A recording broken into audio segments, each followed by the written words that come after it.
Hoje nós vamos dar continuidade à nossa aula sobre teoria do momento angular em mecânica quântica. Na aula anterior, foi a parte 1, a gente havia definido os operadores escala, que são os operadores levantamento e abaixamento, que eram definidos como sendo Lx, mais e menos, e Ly, onde Lx e Ly são as componentes da projeção, né? São os operadores de projeção do momento angular nas direções x e y. A gente viu que ao aplicarmos esses operadores L mais e menos no AutoCAD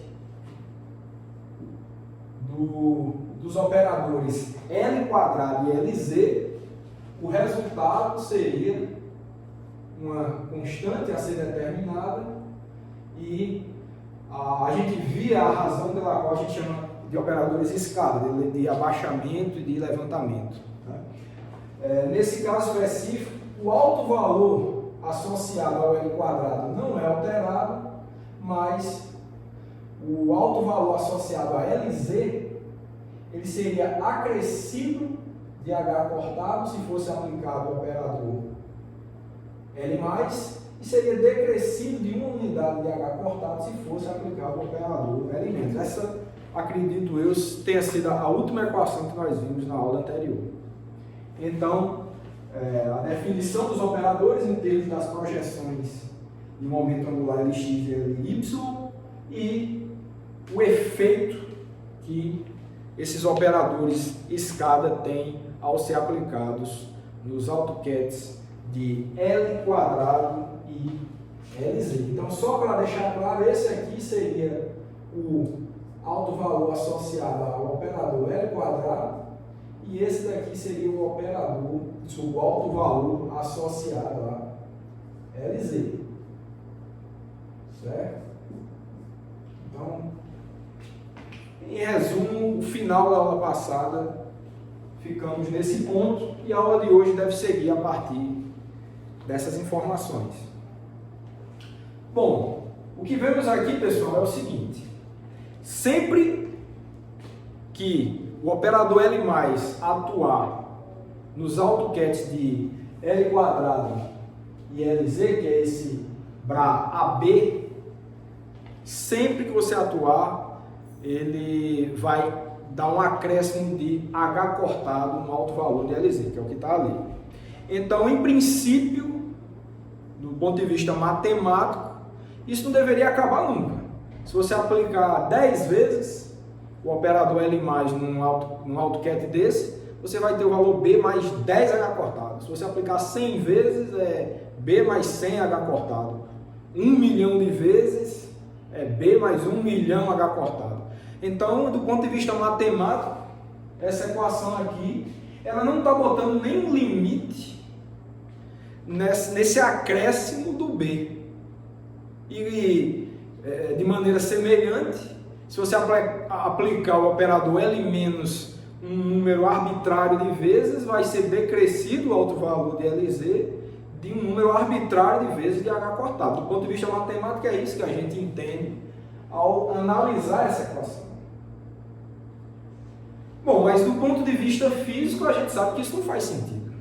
Momento angular é uma grandeza física, mensurável, e no caso específico ali, se é o alto valor B que está aumentando ou diminuindo, é uma projeção Lz, então é uma componente do momento angular, isso é uma coisa mensurável no laboratório.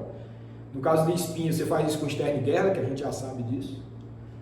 E a gente sabe que, do ponto de vista físico, não faz sentido você ter um número arbitrário para uma grandeza física dessa natureza. Você tem uma partícula, ela tem um momento angular, seja ele orbital ou de spin.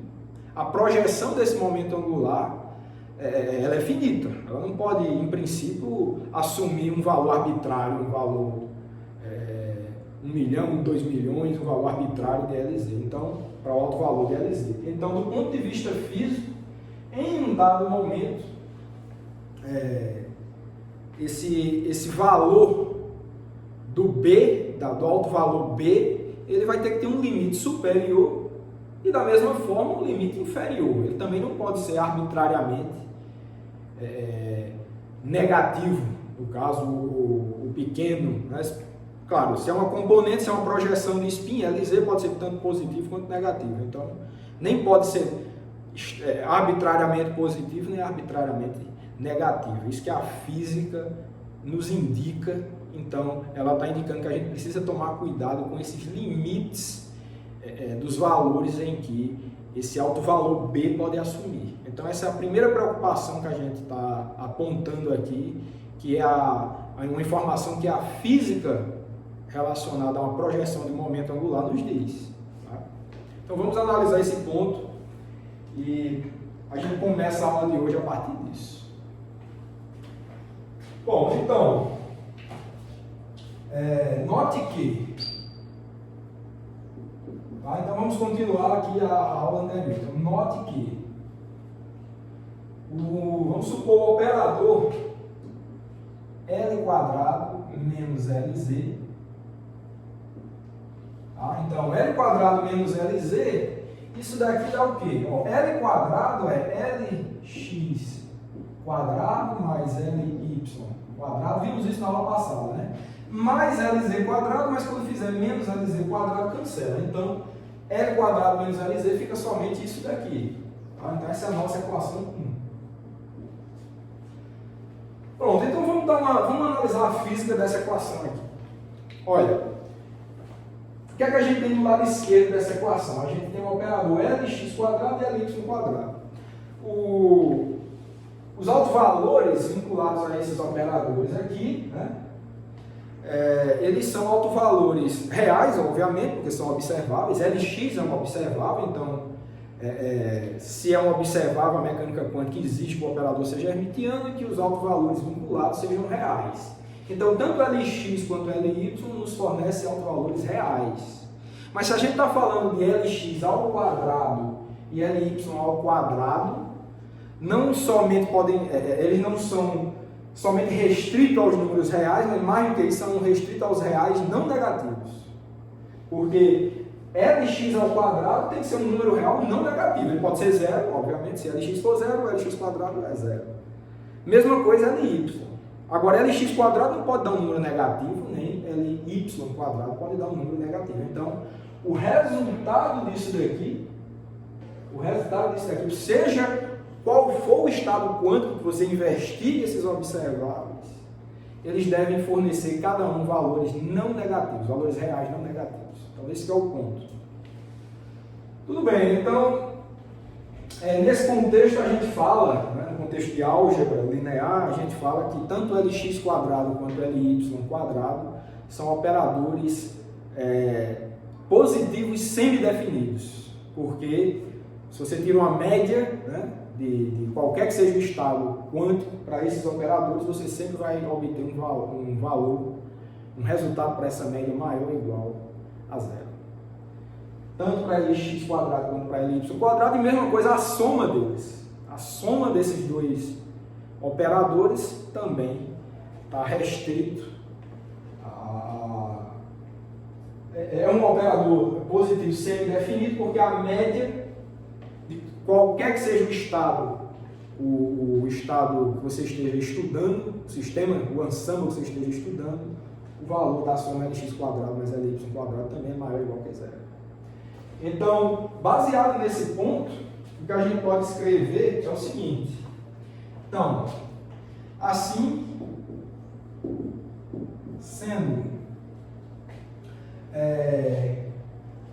por exemplo, para um AutoCAD, AB, Lx ao quadrado mais Ly ao quadrado, de AB, né? Esses AB a gente já sabe, são os AutoCADs aqui dos operadores L quadrado e LZ, tá? Dos autovalores associados. Então, isso daqui é um número maior ou igual que zero, como eu já falei. Então, não pode dar número negativo para essa grandeza. Então, isso nos diz o seguinte: baseado nesse resultado e nesse, a gente tem que A, B.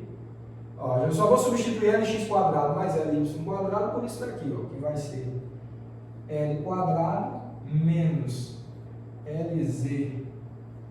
Escrevi o Z assim, né? LZ ao quadrado AB. Isso daqui tem que ser maior ou igual a zero.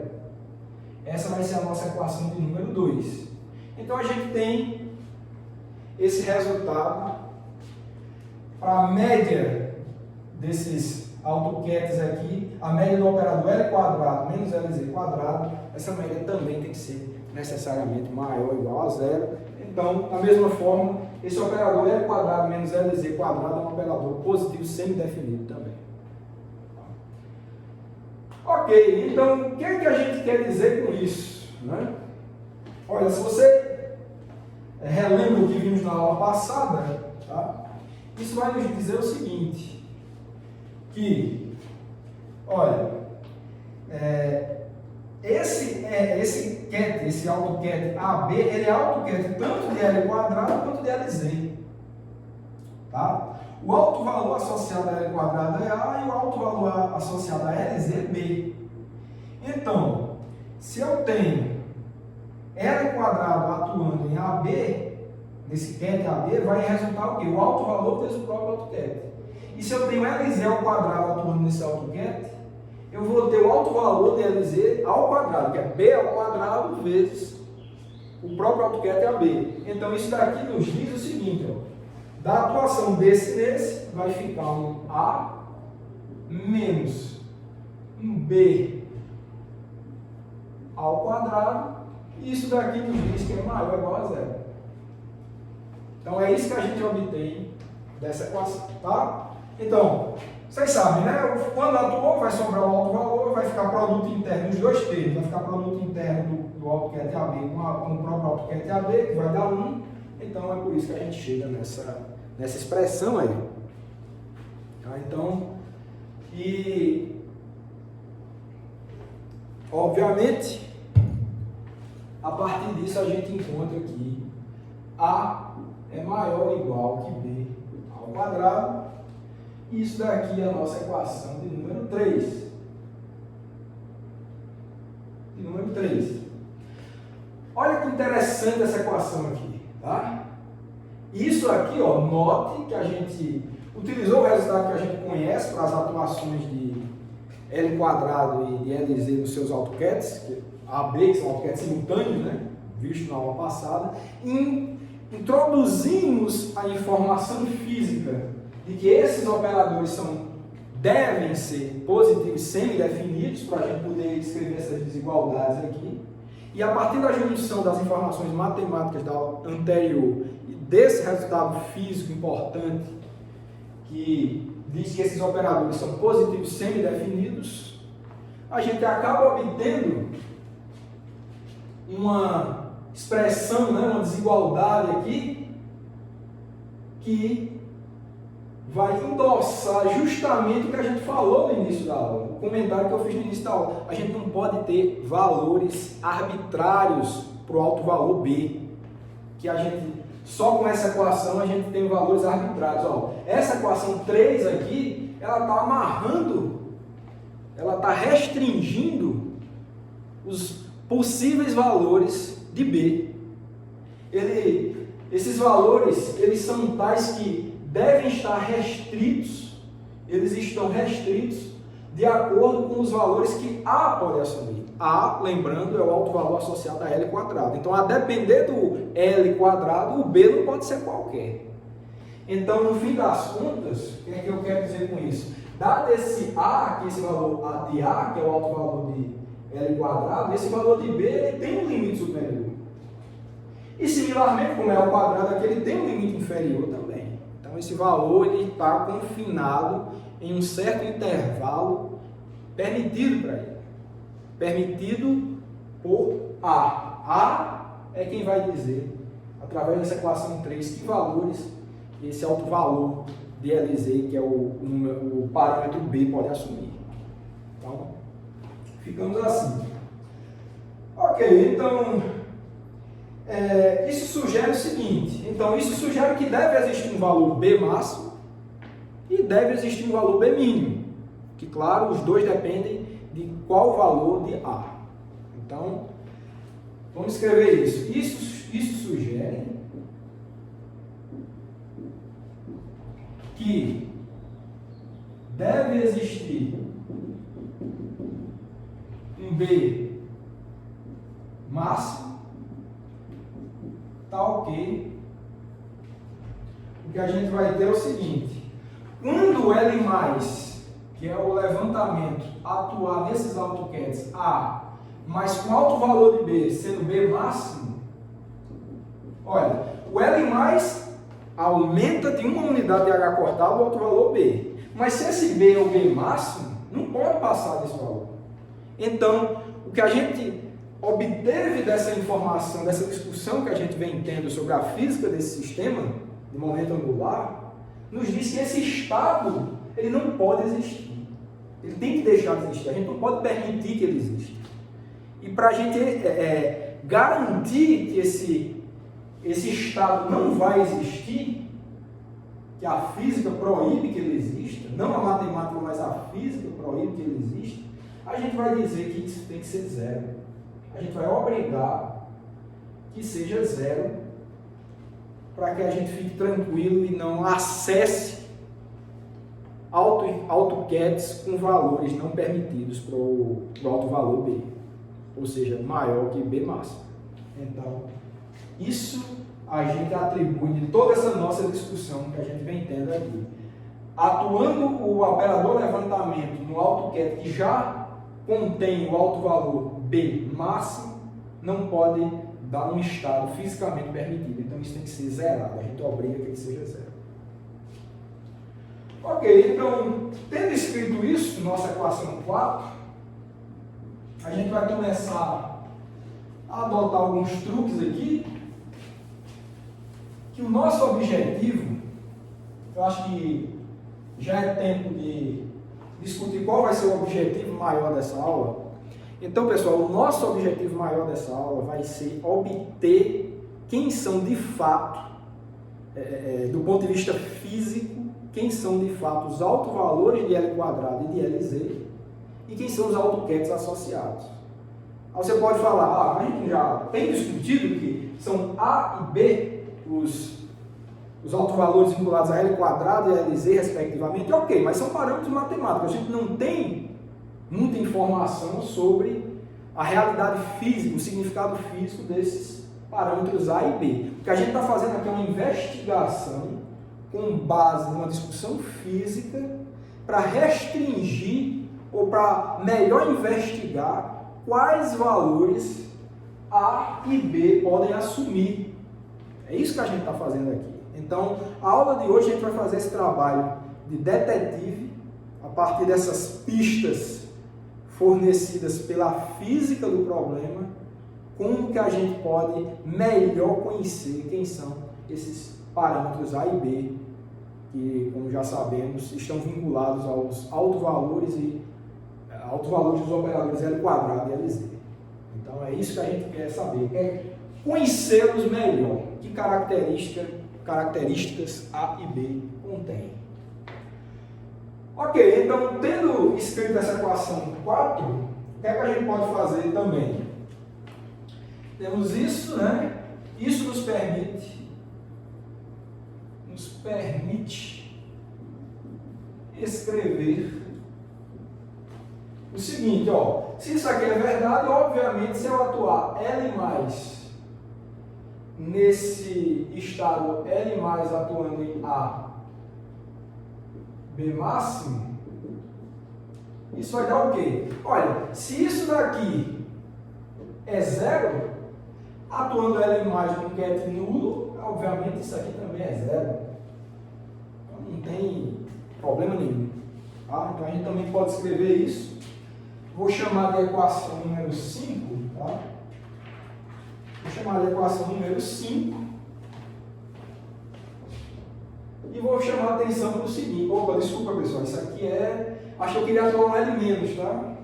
Isso aqui também não está errado não, tá? Mas eu acho que o que eu queria fazer era um L-, tá? Só corrigindo aqui, um L-. Não estaria errado o que eu escrevi não, mas para o truque que eu quero mostrar para vocês, vai funcionar se for um L-, tá? Então, mesma coisa, isso aqui é zero, a partir da equação 4. Então, atuando o ket L- no ket nulo, obviamente vai ter zero da mesma forma. Então, problema nenhum. Então, feita a correção, apesar de que a equação anterior também não estava errada, mas fica aí essa equação 5 que eu realmente queria, era essa. Ok, então, o que é que a gente tem? Então, note que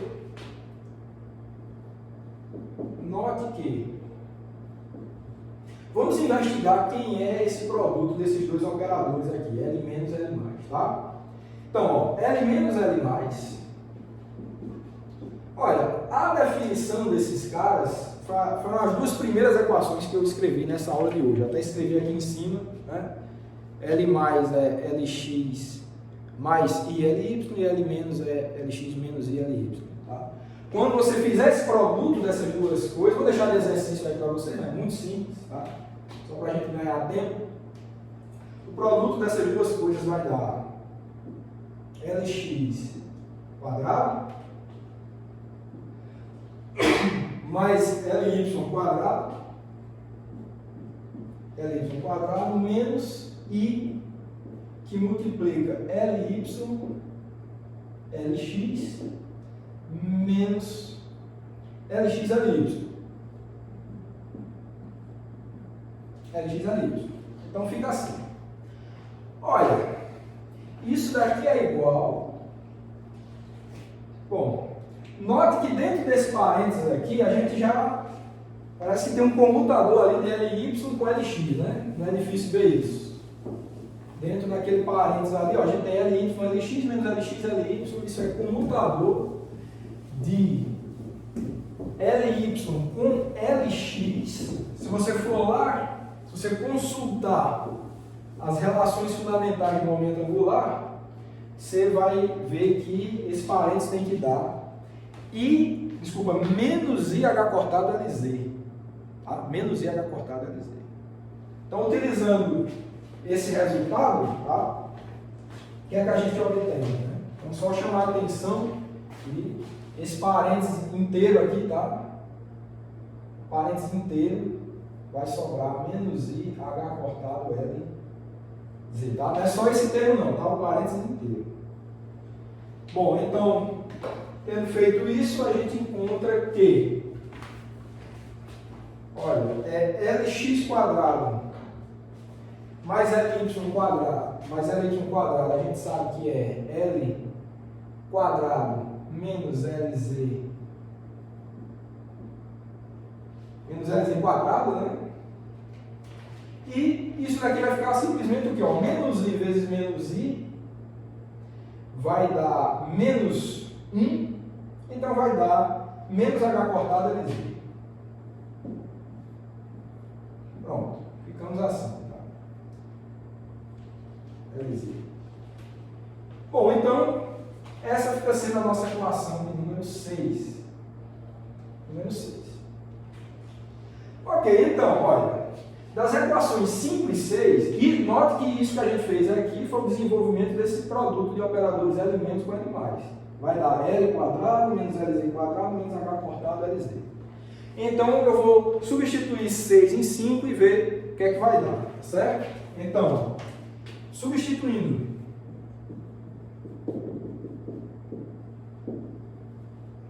5 em 6, ou melhor, 6 em 5, né? Temos. Então você vai ter que L quadrado menos Lz quadrado menos H cortado Lz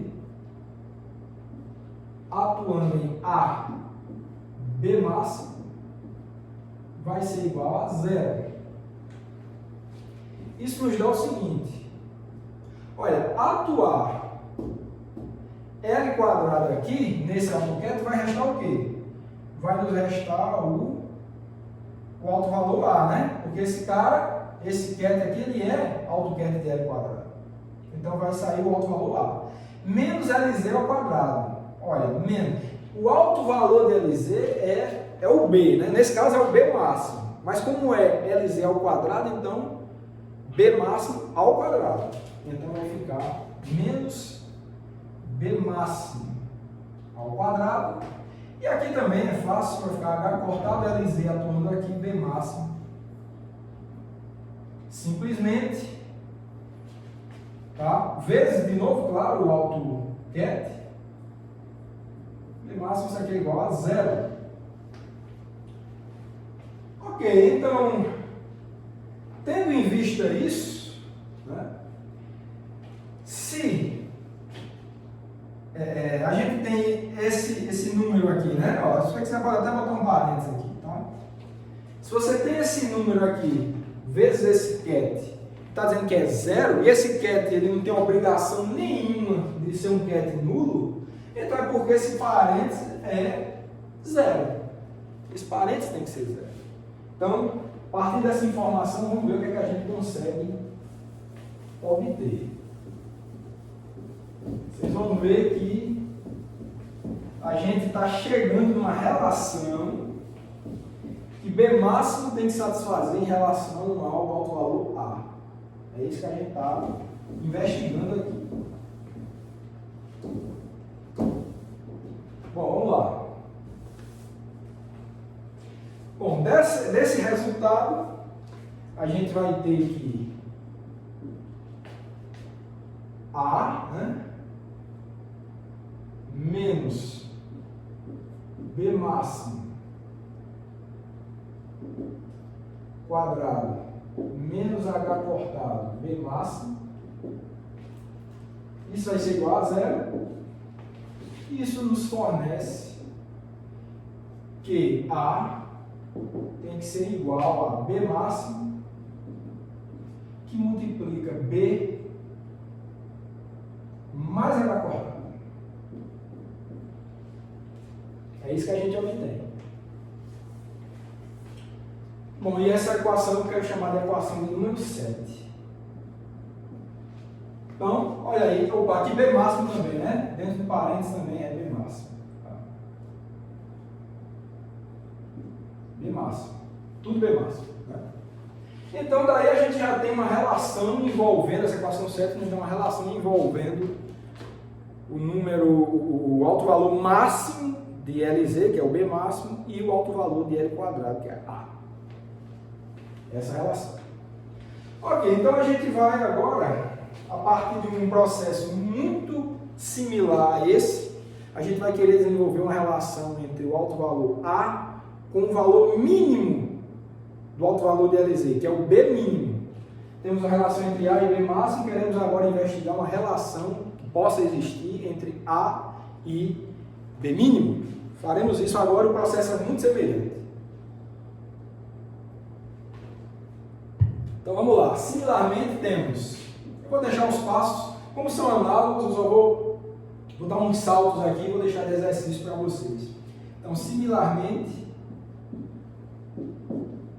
temos. Então, o que a gente vai ter é o seguinte, ó.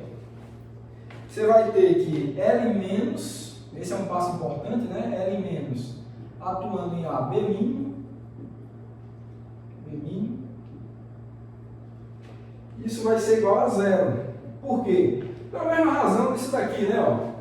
Ó. Na verdade, isso daqui, né? Ó. Essa relação aqui a gente tinha aqui, que eu apaguei. Se eu já estou com um alto valor máximo para B, se eu atuar o operador L+, não pode ter mais um estado físico. O B já está no máximo dele. Não pode existir um valor maior. Então, ao atuar L+, você tem que obrigar a dar 0. Então, essa é a mesma coisa que a gente está fazendo aqui com o valor mínimo de B.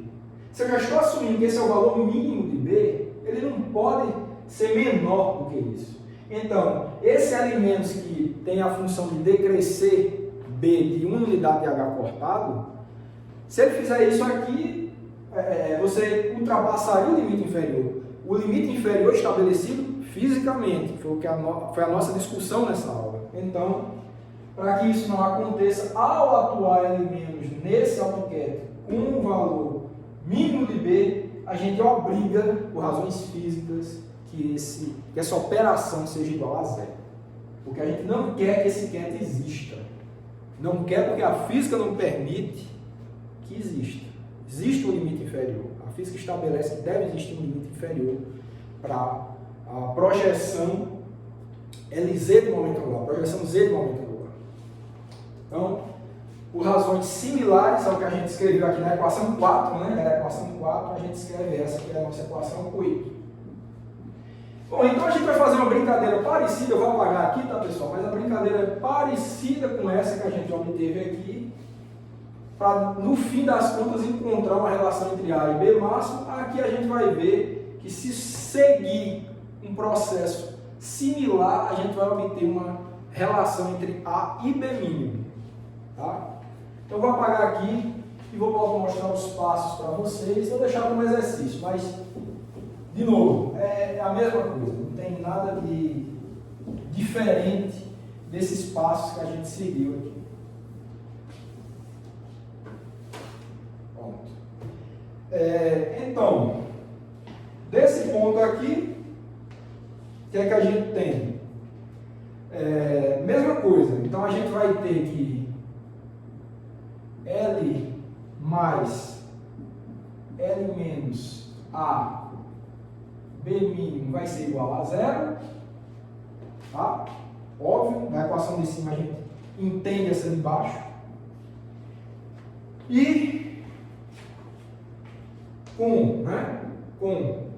aí vocês demonstram que L mais L menos, que é esse produto aqui, isso vai ser igual a L quadrado menos LZ quadrado mais H cortado LZ, tá? Segue os passos similares ao que a gente viu. E isso, no fim das contas, né, seguindo um procedimento similar, aplica de novo nesse AutoCAD, vai dar zero. A expressão envolvendo os autovalores é que tem que ser nula. Então, essa expressão vai conter tanto o autovalor A quanto o autovalor mínimo B mínimo. Então, no fim das contas, seguindo esse mesmo processo, que você vai encontrar é que a relação de A com B mínimo é essa. A é igual a B mínimo,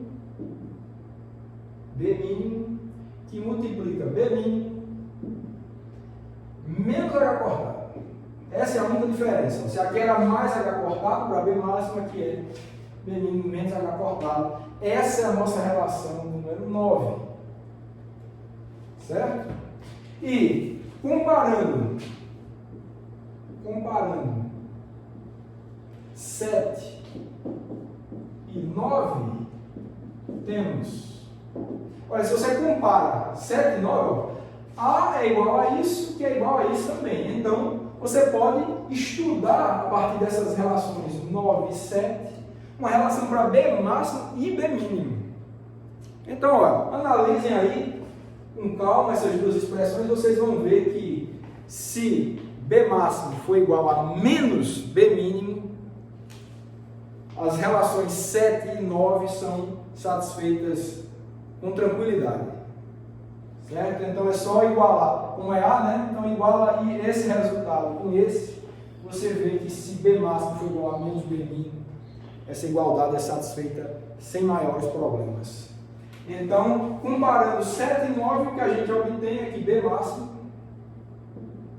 é igual a menos B mínimo. Equação 10. Certo? Então, esse é o fato. E, olha, como eu falei, B não pode ser maior que B máximo, claro, e também não pode ser menor que B mínimo. Então, no fim das contas, a gente tem os autovalores de LZ, que é esse parâmetro B aí, parâmetro livre B. Olha o que é que a gente acaba de encontrar.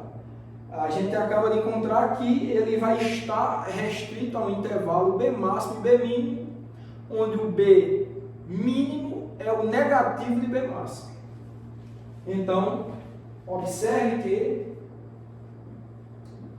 que B ele é maior ou igual que B mínimo e ele é menor ou igual que B máximo. Aí, igual porque, é claro, ele pode assumir o valor B mínimo e ele pode também assumir o valor B máximo. Então, fica esse resultado importante ali, que é um intervalo finito de validade para o alto valor B. Ok, então essa é a nossa equação 11. Nossa equação 11. E vamos ver o que é que vem a seguir. Vamos dar uma investigada agora, já que a gente conhece que tem um intervalo bem determinado, esse B mínimo e esse B máximo dependem do A, então quem vai determinar quem é esse intervalo é, direta ou indiretamente, o alto valor A, por conta dessas relações 7 e 9. Então, o B está confinado a um intervalo que o A é quem determina, o alto valor A é quem determina. Ok, então, resultados interessantes, mas o que mais que a gente pode extrair disso? Então, tendo essa observação, né, observando isso, né, temos também que o ket A B máximo pode ser obtido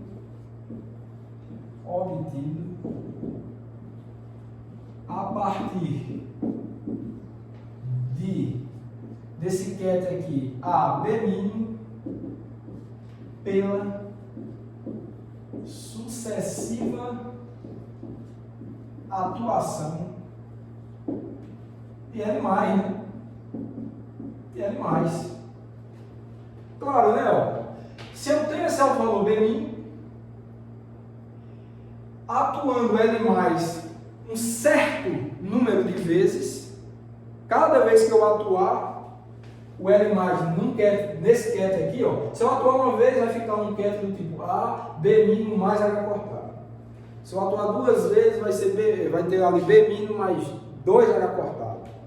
Então, N vezes B' mais NH cortado. Uma hora, essa soma B' mais NH cortado, com esse N sendo o número máximo de vezes que eu vou poder atuar esse operador L+, do ponto de vista físico, então esse B' mais NH cortado vai ser exatamente igual ao B máximo, porque vai subindo de H cortado em H cortado até atingir o valor B máximo. Esse é o ponto. Então, o que é que a gente pode dizer isso? Ou seja, que a gente tem aqui B máximo vai ser igual a B' mais NH cortado, equação importante, viu? Equação 12. Tá? Então, isso é informação física, tá? Né? Eu diria até matemática também. Aquela última equação da aula passada é quem descreve como a atuação de L+, qual o efeito de L+, no alto valor do LZ, no parâmetro B, né? Que é subir de H cortado em H cortado, para a escada. Né? Então, é informação matemática de fato. Então, apesar dessa relação aqui entre os B's, que o B está confinado nesse intervalo, entre B' e B máximo, e os valores que ele pode assumir não são valores quaisquer. Ele vai subindo de H cortado em H cortado, em unidades de H cortado, em números inteiros de H cortado, até atingir o valor B máximo. Então, as equações 11 e 12 nos fornecem essa informação. Então, a partir... Tá? Vou apagar logo aqui, tá? Então, vamos ver que interessante que a gente obtém agora, a partir das equações 11 e 12. Então, note que a gente está cumprindo o nosso objetivo aqui, né? A gente está descobrindo cada vez mais informações sobre esses autovalores aí, né? Sobre o B, a gente realmente já descobriu bastante coisa sobre esse parâmetro B, sobre esse autovalor B. Então, a partir de 11 e 12, temos... O que é que a gente tem? A gente vai ter que... Olha, na verdade, desculpa, 10 é melhor. 10 é melhor.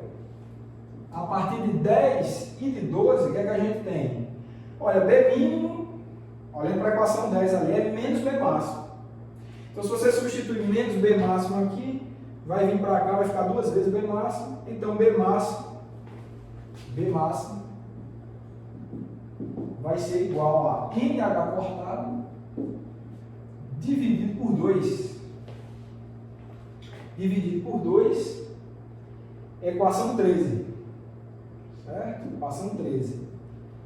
Olha, então olha que interessante. O valor B máximo, ele é um número, ele tem esse valor aqui, ele é um número com essa característica, né? Ele é NH cortado sobre 2, e quem é esse N? Esse N é um número inteiro. Por que ele é um número inteiro? Está lembrado de onde ele vem? O N vem daqui, ó, dessa informação. O número de vezes que você aplica o operador L+, nesse ket aqui, AB-, para poder obter o ket AB máximo.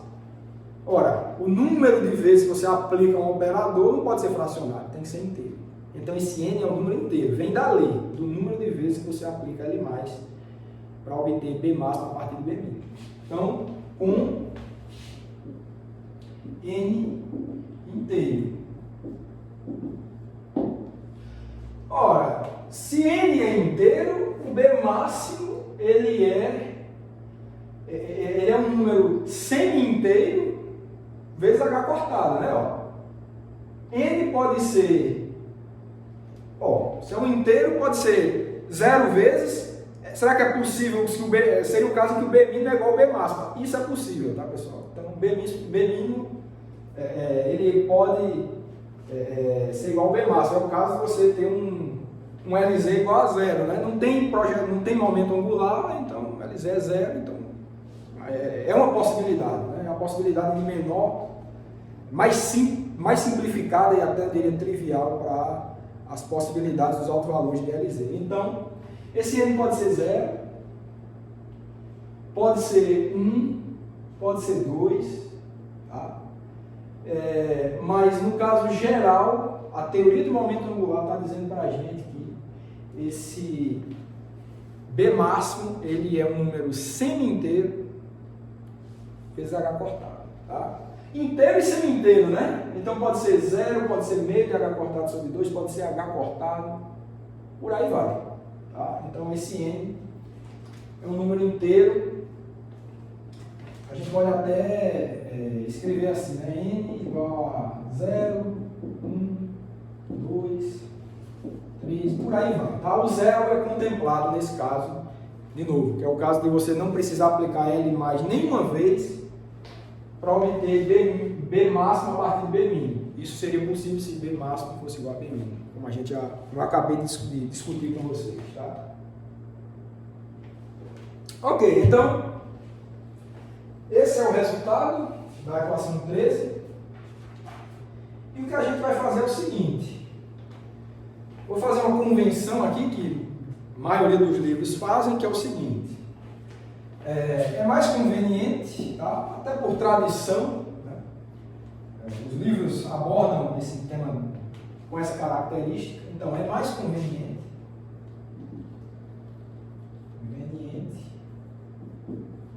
adotarmos um número L igual a N sobre 2, tá ok. Tá ok. B máximo vai ficar igual a LH cortado, tá? Equação 14. Tá? Só para deixar mais simples aqui, esse N sobre 2, eu sei que esse N é inteiro, Então esse n sobre 2 eu vou chamar de um L, onde esse L pode assumir esses valores que eu falei para vocês. Tá?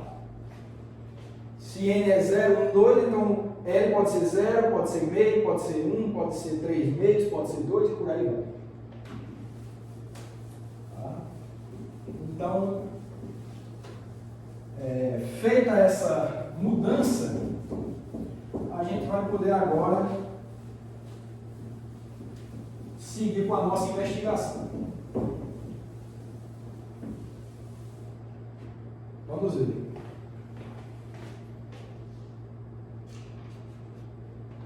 Olha, então, se você lembrar lá na equação 7 dessa aula, aquela equação que vinculava o parâmetro A com B máximo, tá? Então, se a gente já encontrou o B máximo a partir dessa expressão, a gente agora já pode dizer quais valores A pode assumir. De novo, a equação 7 vincula, volte aí no vídeo que você vai ver, que a equação 7, ela vincula o parâmetro A com o B máximo, esse aqui. Então, se B máximo é LH cortado, com L tendo essa característica aqui, essa característica matemática que está explicada aqui, então a gente conhece quem é o parâmetro A também. Então, assim, da equação 7, temos que A vai ficar igual, era B máximo, né, que vai ficar H cortado L, que multiplica B máximo, que é H cortado L, mais H cortado, ou seja, a gente vai ter que A vai ser igual a H cortado ao quadrado L, L mais 1. Tá? Botando H cortado aí, H cortado ao quadrado em evidência. Tá? Então fica esse ponto aí. Tá bom? Então, é essa expressão. Equação 15, só substituindo 14 na equação 7. Ok. O que é que a gente faz agora? Olha, de novo, volta para o B. Né? Como é que a gente vai agora analisar esse parâmetro B livre? Não é o B máximo nem o B mínimo que a gente já descobriu quem é. Como é que fica o parâmetro B, de fato? Esse parâmetro livre B. Olha, B a gente já sabe um monte de coisa a respeito dele. Né? A gente passou a maior parte dessa aula investigando o B, que seria o mais complicado. Né? O A, a gente achou até que depois de tudo isso ficou bem direto. Mas o B está confinado entre B mínimo e B máximo, aumenta sempre, os valores permitidos para B diferem um do outro de H cortado. Certo? Então, com essas informações, o que é que a gente pode dizer? Que o B ele vai ser igual a um parâmetro que a gente vai chamar agora de M vezes H cortado. Tá? E esse M ele vai assumir valores que dependem, tá, desses parâmetros que a gente encontrou aqui. Ó. Esse M vai ser o número máximo para M, vai ser igual ao L. Eu vou escrever logo, acho que vai ficar mais claro. Então, note também que B ele vai ser igual a um MH cortado. Tá? Esse M, olha, se B máximo é LH cortado, B mínimo, vocês lembram, é menos B máximo. Então, B mínimo é menos LH cortado. Então, o valor mínimo para M é menos L.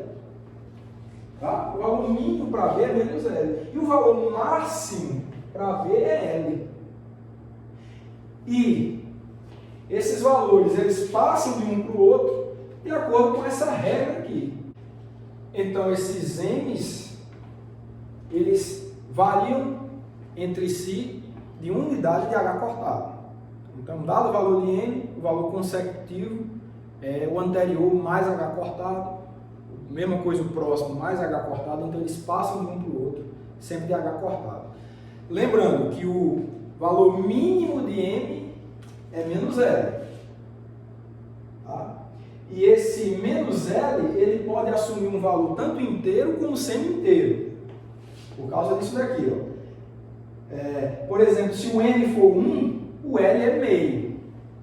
Então, o B mínimo, no caso, seria menos L sobre 2. No caso, seria menos meio vezes H cortado. Certo? Então, e sendo esse o valor inicial, se ele for semi-inteiro, se o valor inicial, se o L, né, se o B mínimo for um valor semi-inteiro de H cortado, negativo no caso, o valor seguinte, o valor consecutivo de M, também vai ser semi-inteiro, porque ele aumenta de um valor inteiro. Se você tem um número semi-inteiro, aumenta de um valor inteiro, vai ser outro semi-inteiro, e assim por diante. Então, nunca vai assumir um valor inteiro. E de outra forma, se você inicialmente tem um L, você tem um L ou um menos L que é inteiro, o valor seguinte vai aumentar de H cortado, então sempre vai ser um número inteiro vezes H cortado, nunca um semi-inteiro. Então vamos anotar isso. Tá? Então,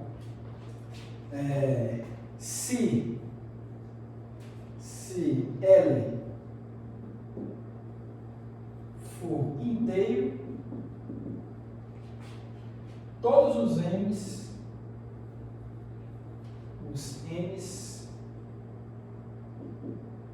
tá, são inteiros.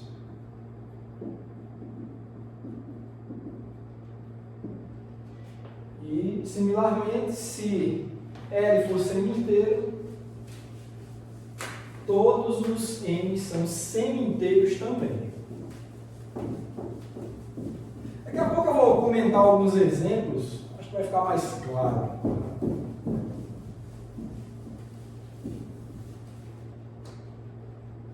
Então, vou escrever isso também. Então, se L for semi-inteiro,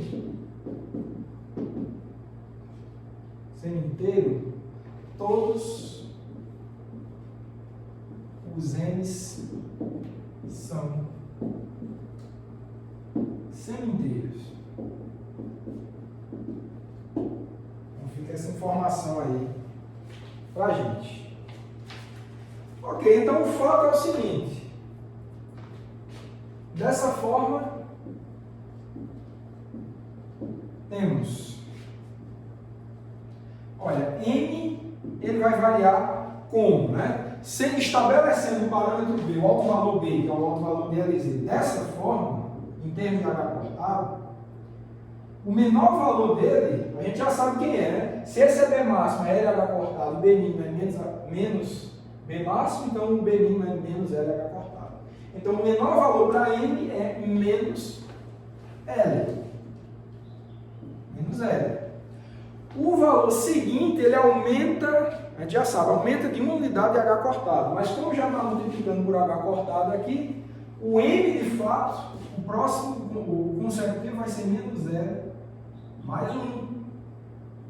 E assim por diante, vai subindo de 1 em 1, até você chegar em L menos 1, que é o penúltimo, e o maior de todos, que é o L, né?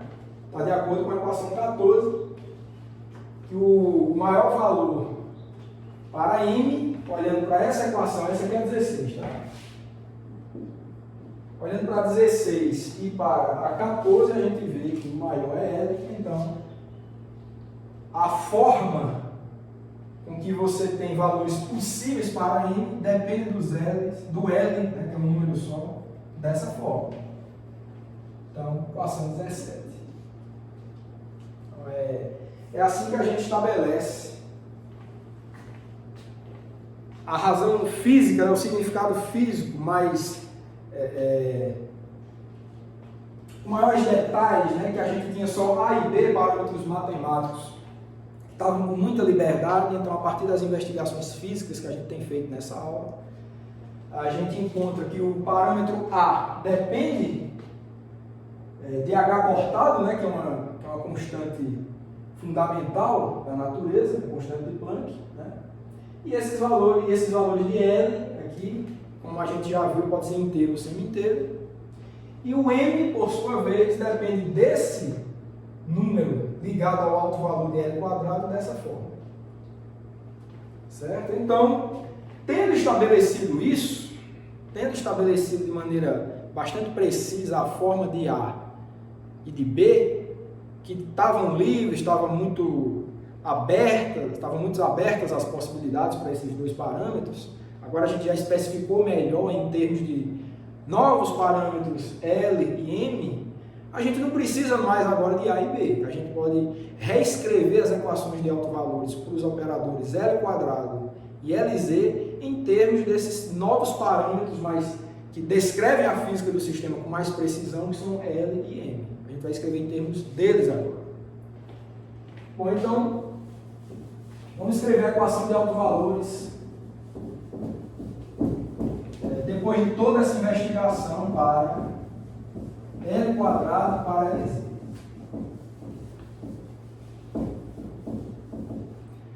Então, dessa forma,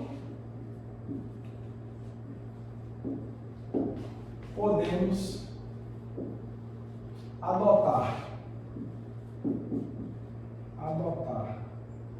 L e M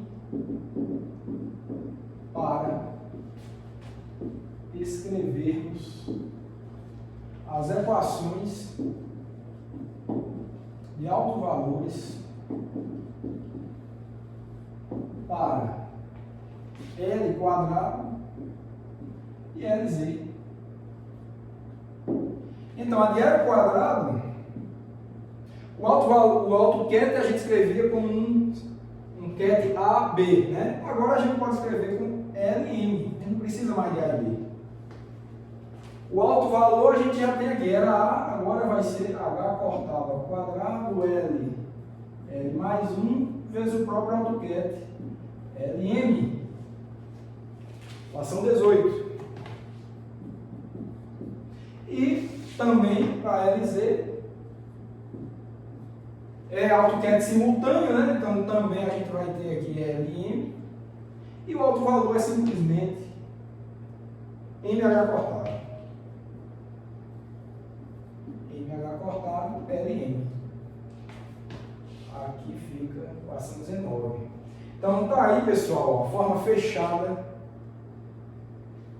mais precisa, com toda a informação física que a gente pôde obter para as equações de autovalores para L quadrado e LZ, tá? AutoCAD simultâneos agora escritos em termos dos parâmetros L e M.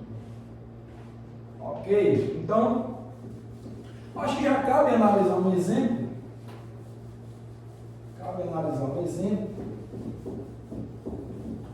Vamos ver como é que vai ser.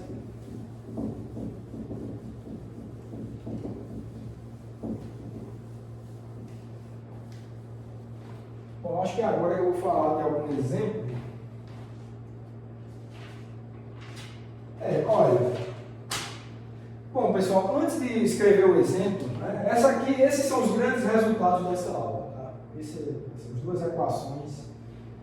Por que são grandes resultados? Aqui a gente tem escrito de maneira física, de maneira única, quais são os possíveis resultados. São os autovalores, né? Quais são os possíveis resultados de medidas que você pode obter para um momento angular ao quadrado e para uma dada projeção do momento angular.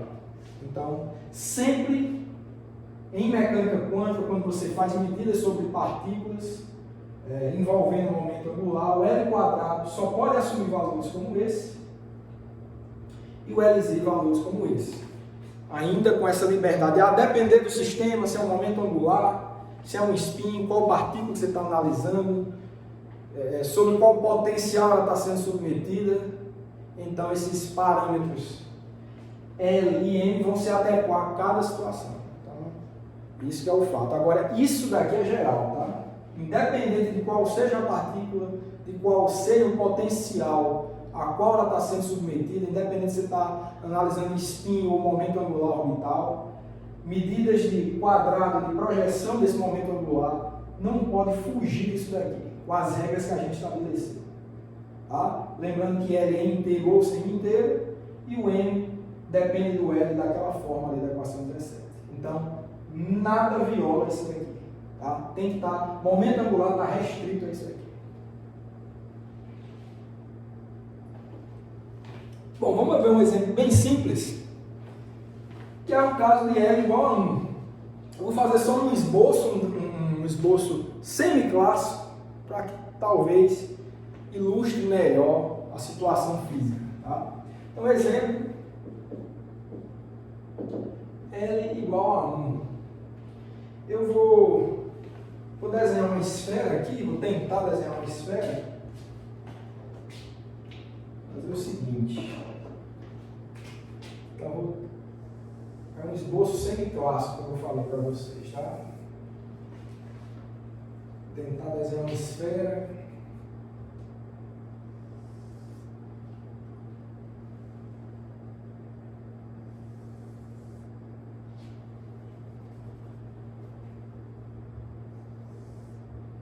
Mais ou menos, tá?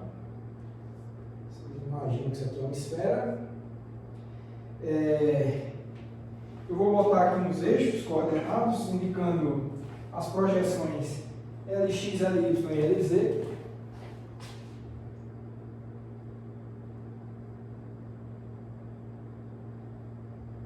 Então aqui fica sendo LZ.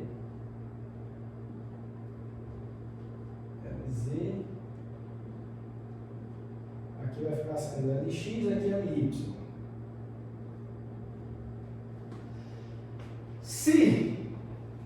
Se o L é 1, aí esse parâmetro L está aqui vinculado ao alto valor de L, da medida de L quadrado é 1, então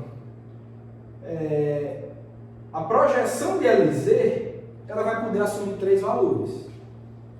O menor valor possível para a medida de projeção de LZ é menos L H cortado. Mas se o L é 1, então vai ser menos H cortado. Então esse é o menor valor. Então eu vou tentar indicar ele aqui. Vou até dar uma continuidade nesses eixos.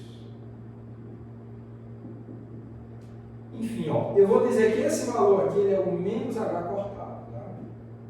Simétrico, isso aqui vai ser o 0 e esse aqui vai ser o H cortado. Certo? Deixa eu botar desse lado aqui, talvez. Menos H cortado. Desculpa, mais H cortado. Menos H cortado. Olha, se a gente faz uma medida de LZ, a gente já sabe que LZ ele não comuta nem com LX, nem com LY. Projeções ortogonais não sabemos nada, então temos uma liberdade em relação a isso. Então essa liberdade eu vou querer representar dessa forma aqui. Certo? Temos também, ó, então o menor valor é H cortado, é menos H cortado, para a projeção LZ, menos H cortado, porque o L é 1, então o menor valor é menos 1, então menos H cortado. O valor seguinte aumenta de H cortado. Então, se era menos H cortado, se você aumenta de H cortado, o valor seguinte possível é 0 para essa projeção LZ. Então, 0 é um valor também possível para a projeção LZ. Então, esse é um valor permitido, esse que está aqui é um valor permitido, 0 é um valor permitido, e o valor seguinte é mais H cortado, porque não aumenta de H cortado, estava em 0, se você aumenta de H cortado, vai para mais H cortado.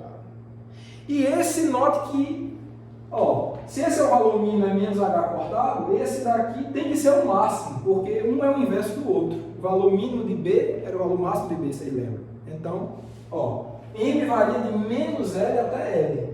Então, varia, nesse caso, varia de menos 1 até 1. Então, se é 1, então 1 vezes H cortado, o maior valor possível é esse mais H cortado que a gente tem aqui.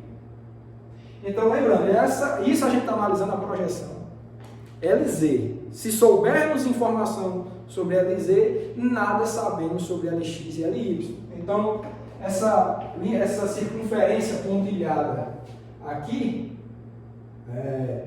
está indicando que não sabemos nada nem sobre LY nem sobre LX.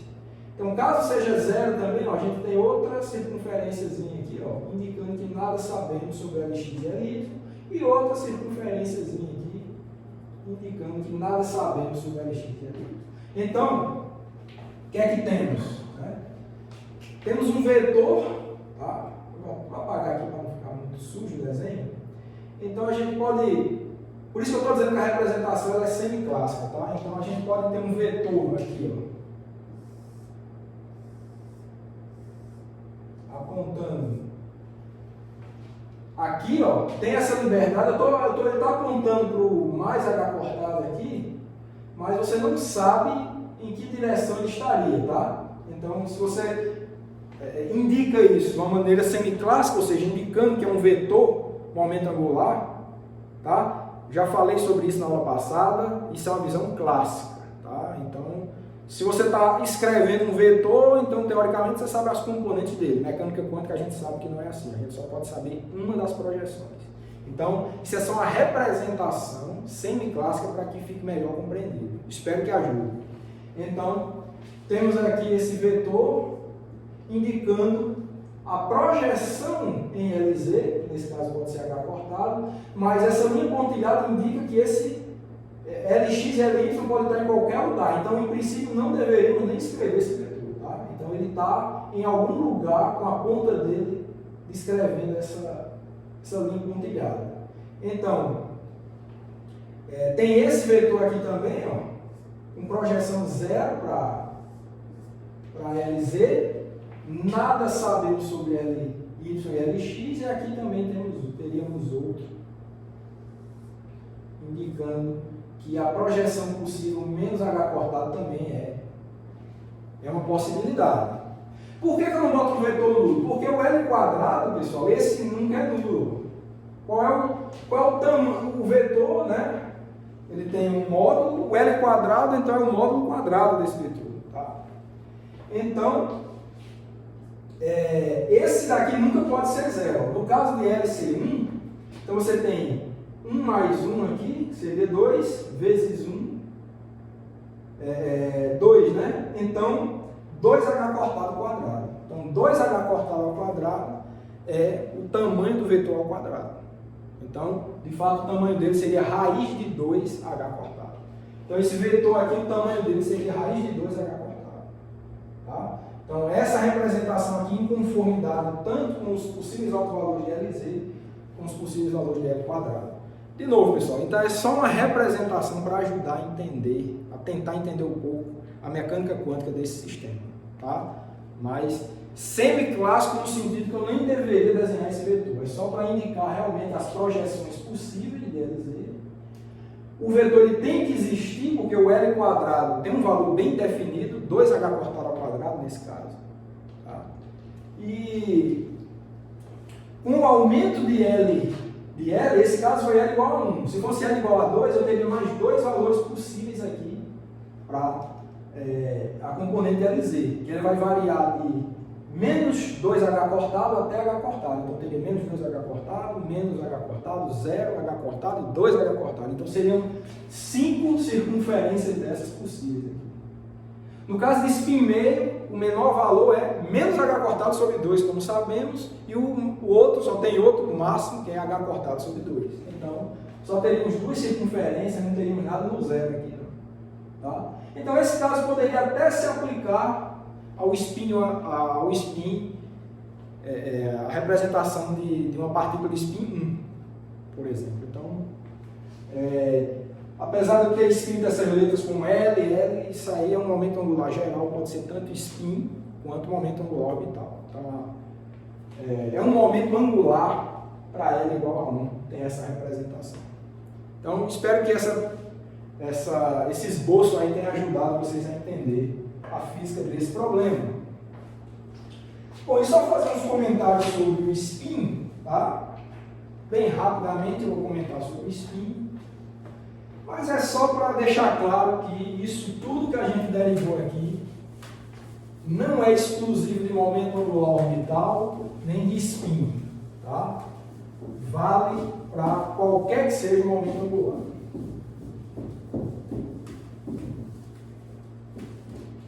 Então, no caso do spin, temos o seguinte. Então, para o caso do spin, temos... Então, a gente vai ter o seguinte, ó, as relações fundamentais, claro, são válidas, tá? Então, você vai ter SI, SJ igual a I, H cortado, Epsilon, IJK, SK, certo? Então, as relações fundamentais de comutação são válidas, tá? Claro, é um momento angular, não deixa de ser. O que mais? Temos que S quadrado comuta com SX, tá? Comuta com SY, comuta com SZ, da mesma forma, tá? Todos esses comutam.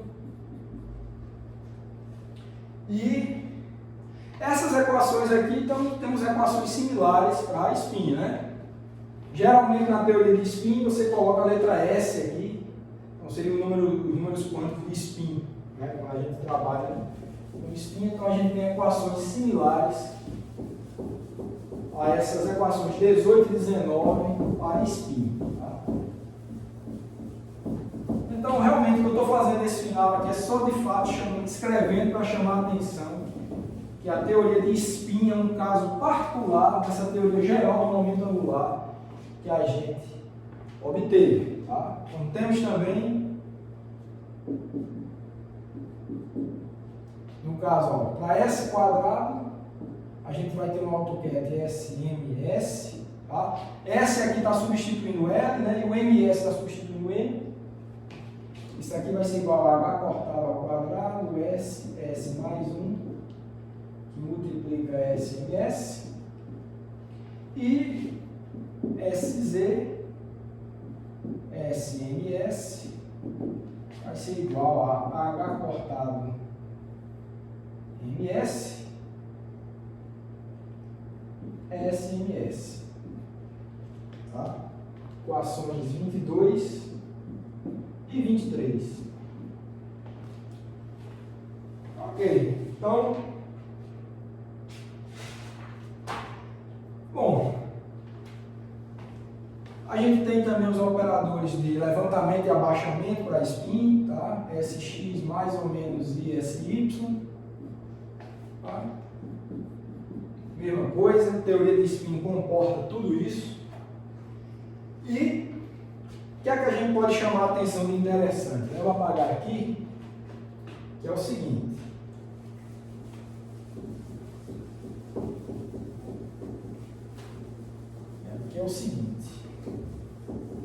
Quando? O que é que teria de diferente no caso entre spin e momento angular orbital? Né? Tudo isso aqui que eu estou escrevendo é tudo para indicar que é indistinto. Falar de spin e momento angular orbital é tudo momento angular. Tudo isso daqui, as relações fundamentais são válidas. Note que essas equações que a gente derivou, todas foram derivadas com base nisso daqui. Tá? Então, realmente, são as relações fundamentais de comutação no momento angular. Elas são a base de tudo. Só precisa delas para você derivar tudo que a gente tem feito aqui. E, bom, para finalizar, o comentário que eu quero fazer é o seguinte. Quando você vai tratar estudar os possíveis estados de uma partícula confinada em um potencial, em que é interessante você tratar esse problema em coordenadas esféricas. Tá? Quando você faz isso, quando o sistema tem coordenadas esféricas, é mais conveniente escrever o estado desse sistema em termos desses AutoCAD de momento angular. Fica mais simples escrever em termos desses AutoCAD de momento angular. Então, nesse caso específico, que você tem, por exemplo, o átomo de hidrogênio, é um problema com simetria esférica. uma partícula confinada numa caixa esférica, óbvio que tem simetria esférica. Então você sempre vai poder, é conveniente representar os estados, as funções de onda desse sistema em termos desses AutoCAD de momento angular. Bom, então, ligado a isso, o que é que se encontra? Nesse caso de função de onda espacial, de distribuição espacial dessa partícula em volta desse potencial que é conveniente escrito em termos de uma simetria esférica, o que você encontra é que esses AutoCAD de momento angular, quando você resolve esse tipo de sistema, os valores de L permitidos, tá? O L era o que substituía esse daqui, os valores de L permitidos são sempre valores inteiros. Tá? Quem já resolveu o problema do átomo de hidrogênio já deve ter analisado isso, que os valores de L, lembrando que o L é o parâmetro, é o número quântico ligado ao operador L quadrado, né, o quadrado do momento angular. Então, para o momento angular orbital, os possíveis valores são tais que o L assume sempre valores inteiros, nunca semi-inteiros. Você viu pela teoria aqui, vocês viram pela teoria que tinha uma equação aqui que era L igual a N sobre 2, o N era inteiro, então o L podia ser inteiro ou semi-inteiro. Então o que eu estou falando agora para vocês é que para problemas de momento angular orbital, esse L ele é sempre inteiro. Sempre inteiro. Quando você resolve a equação de Schrödinger para esses sistemas, você vê que é mais restrito do que o que a gente tinha colocado ali. O L só pode assumir valores inteiros para momento angular orbital. Em contrapartida, para spin, quando você vai estudar o caso de spin, que é um momento angular intrínseco da partícula, não precisa falar em potencial, só o fato da partícula existir, ela tem algum spin vinculado a ela. Esses spins das partículas na natureza, esses podem ser encontrados com spins inteiros ou semi-inteiros. Você já deve ter ouvido falar que as partículas de spin inteiro têm características bem interessantes, bem similares entre si, por isso são chamadas de bósons, e as partículas de spin semi-inteiro também têm algum comportamento semelhante, umas em relação às outras, por isso são chamadas de férmions. Tá? Então, aquela liberdade que a gente viu ali para o L poder ser inteiro ou semi-inteiro, ficaria sendo exclusividade dos spins. No caso de momento angular orbital, o valor de L só pode ser valores inteiros. Então, só vou escrever esse ponto que eu considero bem importante. Ok, então, no caso do momento angular orbital, é encontrado que L pode assumir valores como 0, 1, 2, 3 e assim por diante. No caso, por outro lado, tá? Por 25, né? Por outro lado, no caso dos spins, temos as possibilidades que são S, né? No caso aqui é o S, é esse S que está nessas equações aí, na 22, esse vai poder ser 0, vai poder ser meio, vai poder ser 1, 3 meios e assim por diante. É possível você encontrar valores inteiros e semi-inteiros. Isso acarreta comportamentos bem específicos para as partículas, caso elas tenham spins inteiros ou semi-inteiros. Então, são 26, tá? Bom, pessoal, realmente era essa mensagem que eu tinha sobre a teoria do momento angular. Eu queria falar o mais geral possível, para dar a possibilidade de vocês, de acordo com cada sistema que for estudar, ter uma base bem fundamentada para se aprofundar de acordo com a direção que vocês queiram seguir. Bom, o que eu tinha para falar sobre a teoria do momento angular era isso, e eu vou aguardar vocês na próxima aula.